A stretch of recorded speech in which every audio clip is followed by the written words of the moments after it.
भाई मैंने कहा कि मैंने नेशनल असम्बली से इस्तीफ़ा दिया है, जाके अपने इलाके में बैठेंगे, कोई खेतीबाड़ी करेंगे, अगर किसी शहर में हुए तो कोई पकौड़े की दुकान खोल देंगे।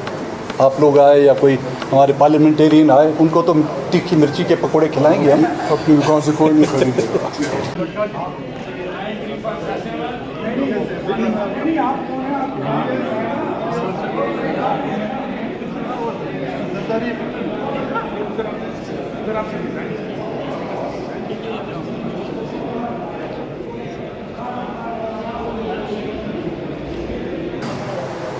भाई मैंने कहा कि मैंने नेशनल असम्बली से इस्तीफ़ा दिया है, जाके अपने इलाके में बैठेंगे, कोई खेतीबाड़ी करेंगे, अगर किसी शहर में हुए तो कोई पकौड़े की दुकान खोल देंगे।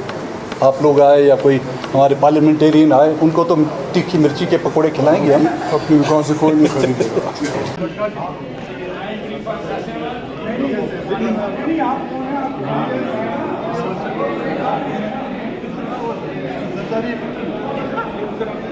अगर आप